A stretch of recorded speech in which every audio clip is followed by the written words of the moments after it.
ก็ให้เขาหมดให้ต้องขอโทษจากด้วยความสนใจห่างกันแล้วนะโอ้ขวัญตาเจ้าอย่าอะไรไอ้ก็ห่างไปเหตุการณ์ถึงกายพอจนหวังเก็บเงินทองไปขอน้องแต่งสินสอดก็แพงแก้มแดงอย่าเพ้าเปลี่ยนใจทีนี้อ้ายขอให้รอไปก่อนตามไปสองทีคงได้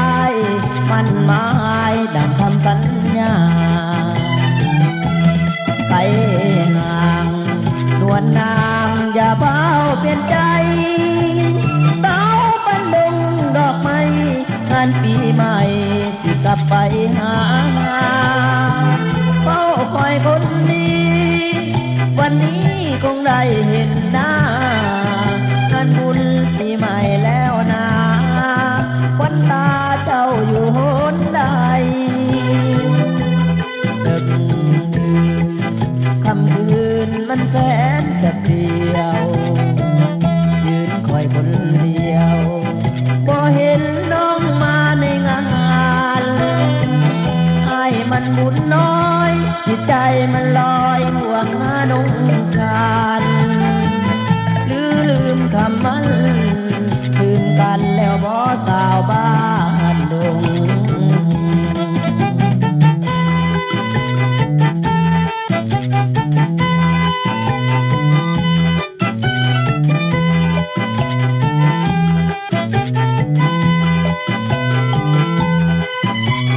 อนุรักษ์และเผยแพร่โดยพยานพิมพ์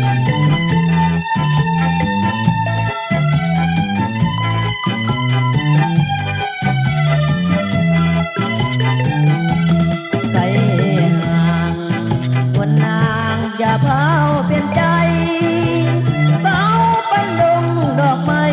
งานปีใหม่สิกลับไปหาเขาคอยคนดีวันนี้คงได้เห็นหน้า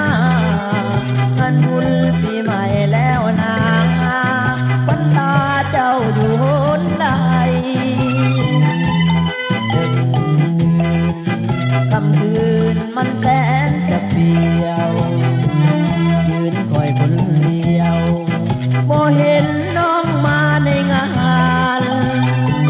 ไอ้มันบุญน้อยจิตใจมันลอยห่วงหานุ่งทานลืมคำมันลืมกันแล้วบ่สาวบ้านดง